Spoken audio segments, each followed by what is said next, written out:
Jadi hal-hal kayak gini ini harus kita kembangin terus-menerus supaya teman-teman ngerasa kalau it's a global city and with international standard gitu. International standard itu apa sih? Relevan sama kita. Kalau kita aja nggak suka, nggak mungkin kita bawa teman-teman kita yang dari luar untuk masuk kan. Betul, betul. Dan saya baru tahu lagi ternyata di Jakarta Kota itu ada 3 museum ya Kak Irin ya. Minimal Lebih ternyata. lebih. Yang Ini tahu kan info cuma lagi. yang di sana kan. Iya. Lebih. Ekonomi kreatif adalah the new oil, minyak baru. Dan kita punya 280 juta orang yang sangat kreatif yang membutuhkan tempat-tempat atau wadah untuk showcase apa yang mereka punya. Jadi saya berharap ekonomi kreatif bisa menjadi yang, karena kenapa? Kalau misalnya mau menghasilkan sesuatu yang kreatif, itu kalau pakai penyiar aja deh, kata-kata dari hati sama kata-kata dari skrip pasti beda kan Iya keluarnya. dong. Nah, jadi Benar bagaimana juga. bisa mengeluarkan kata-kata dari hati, bagaimana bisa mengeluarkan karya dari hati, itu harus you know yourself, Iya. you're happy with yourself, you love yourself, you dare to step into the light gitu loh. Iya. Itu yang penting. Jadi kita jangan lagi nge-hide di belakang karena suara dari kita, masing-masing dari kita itu is worth it to be listened to. Wow, what a message ya.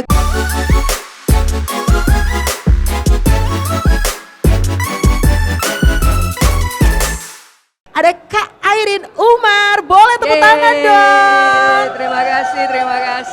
Saya tadi udah tanya, udah konfirmasi, ibu panggilannya Ibu Airin. Ah kakak aja. Ya iyalah, masa jadinya tua banget gitu kan. Tapi pas ya Kak, karena interviewnya di Radio Anak Muda. Iya dong. Sebelumnya kita mau ngucapin terima kasih banget udah kasih wadah yang luar biasa untuk kita bisa siaran di sini Kak Airin. Terima kasih juga sudah hadir di sini dan membantu IDF mengudara di Jakarta. Yes betul. Tapi ngomong-ngomong radio yang kata semua orang katanya udah gak relevan sama zaman sekarang yang apa-apa tuh digital. Kak Airin sendiri masih suka denger radio nggak? Coba aku mau tahu. Suka dengerin radio karena gini loh, kalau kita nggak denger radio, saya dulu soalnya anak radio juga. Oh iya? Ini anak radio as in penyiar, kru atau gimana nih Kak Dulu Airin? penyiar juga. Dulu penyiar juga, aku Jadi takut. sesama kan, jadi pertama emang dari orang radio, Oke. kedua kebayang nggak kalau zombie apocalypse, internet kan nggak ada ya? Iya. Dengernya pakai apa? Radio dong? Iya dong, Oh, ya keren. kan?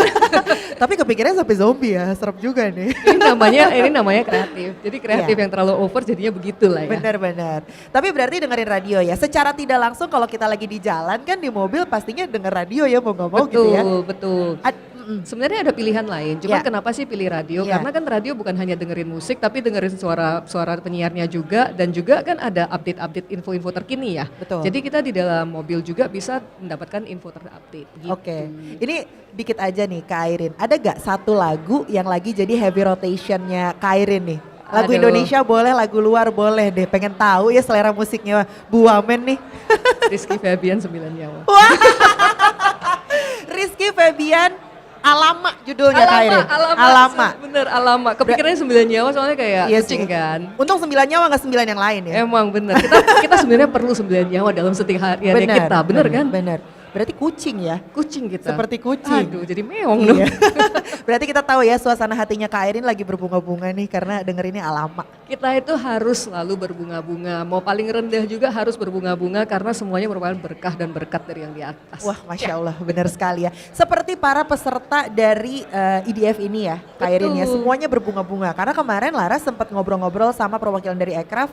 Jadi memang kurasi dari para peserta ini tuh susah luar biasa. Dari 97 peserta yang apply ternyata cuma 20 yang berhasil untuk bisa memamerkan karya mereka di sini.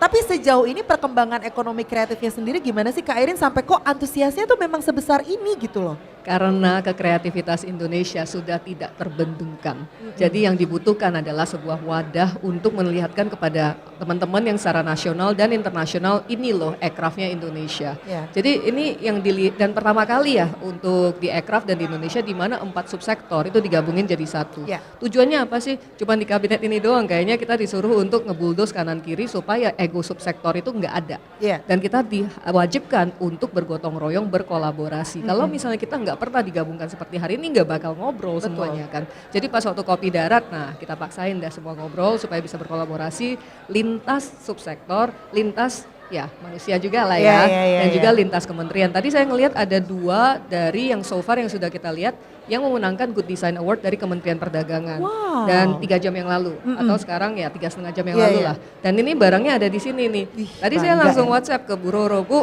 yang udah menang sekarang di sini langsung display. Nah, kecepatan itulah yang kita butuhkan dan wadah yang perlu kita berikan kepada teman-teman pejuang ekraf, karena dengan adanya kementerian / badan ekraf ini, you no longer walk alone. Betul. Kemarin juga sempat kayak ngobrol-ngobrol sama perwakilan ekraf. Ini para peserta yang bisa masuk ke sini, yang kurasinya bisa berhasil, mereka nggak cuma bisa dapat wadah di Indonesia doang. Karena kita tahu nih kayak acara-acara kementerian kan banyak juga yang keluar negeri. Artinya kan mereka bisa dapat wadah untuk berjualan secara gratis dong ya Kak Airin ya. Benar sekali. The keyword you nail it adalah berjualan. Karena teman-teman yang ekonomi kreatif itu kebanyakan sangat jago banget dalam meng-create. Iya. Tapi jualannya kita perlu the business people to come in. Betul. Soalnya barangnya itu bagus-bagus banget. Tadi saya jalan beberapa, aku kalau nggak nanya itu USP-nya nggak muncul gitu loh. Dan setelah aku nanya, kamu jualannya harusnya mulai dari sini. Contoh ya, ada satu kursi yang tidak menggunakan paku sama sekali. Oh, Tidak, berdiri? Berdiri. Dan Wow. itu bisa flat pack even. Nah, bagaimana nyambung-nyambunginnya itu Iya. menggunakan cara tradisional, menggunakan kayak apa sih, serpihan kayu yang dicolokin gitu loh. Jadi instead of pakai paku, Iya. mereka pakai kayu yang basically dicolokin masuk. Gak pakai nasi ya? Nggak pakai nasi sayangnya, harusnya pakai sayur sekalian jadi nasi padang kita kan. Kenyang jadi wah kreatif banget dong ya. Tapi kan itu balik lagi dari USP budaya kita. Kalau Betul, Candi betul. Borobudur juga dibangun tanpa ada semen, tanpa ada ini itu, cuman pakai locking sistemnya aja, yang Betul, sangat betul. tradisional, yang sangat Indonesia banget, yang Iya. hanya Indonesia yang punya. Iya. Nah itulah Bu yang dinaikin. Daya jualnya ya. Benar, karena Indonesia sendiri itu USP-nya, unique selling point kita itu banyak sekali dari Benar. budaya kita. Naikin aja dari nenek moyangnya kita gitu loh. Dan dimodernisasi supaya relevan ke Iya. dunia sekarang. Kalau buat kita nggak keren ya buat masker nggak bakal keren. Bagaimana kita menceritakan kekerenan itu? Nah makanya butuh penyiar radio. Wah, aku lagi berarti akhirnya aku dibutuhkan di sini. Selalu itu Iya, ya. tapi jadi keingetan juga dari omongannya Ibu Mega perwakilan dari Ekraf kemarin. Jadi katanya kenapa museum-museum di Indonesia ini kok sepi? Sementara kita kalau jalan-jalan keluar kota, kita keluar negeri yang dicari apa? Museum. Museum. Itu saya langsung kepikiran ke Airin. Bener juga ya, jangankan keluar negeri deh. Kemarin saya terakhir ke Sumatera, yang pengen saya datengin tuh museum. Berarti Wih, artinya Berarti dibutuhkan ini culture gitu loh. Anak-anak culture. Iya, culture-nya lebih ke museum ya, bukan culture ke fashion ya, global people ya. Jadi memang butuh kolaborasi yang banyak dong di situ ya, Kak Airin sekali. ya. Betul sekali. Jadi contoh konkret ya, setahun terakhir itu kita kerjasama erat dengan Taman Mini Indonesia Indah. Oke. Taman Mini Indonesia Indah, lihat aja, merchandise-nya itu keren banget Iya. dan tokonya itu udah bagus-bagus banget. Kita juga lagi bantuin untuk berbagai macam aktivasi. Kemudian Museum Wayang yang ada di Kota Tua. Oh ya. Nah di sana mereka bukan hanya memainkan wayang, tapi salah satu karakter IP lokal namanya Desa Timun yang imutnya luar biasa. Itu sudah ada di sana setiap Sabtu atau Minggu kalau saya nggak salah. Jadi hal-hal kayak gini ini harus kita kembangin terus-menerus supaya teman-teman ngerasa kalau it's a global city and with international standard gitu. International standard itu apa sih? Relevan sama kita. Kalau kita aja nggak suka, nggak mungkin kita bawa teman-teman kita yang dari luar untuk masuk kan. Betul, betul. Dan saya baru tahu lagi ternyata di Jakarta Kota itu ada 3 museum ya, Kak Airin ya. Minimal Lebih ternyata. lebih. Yang Ini tahu info kan lagi. cuma yang di sana kan. Iya. Lebih. Jadi di sana itu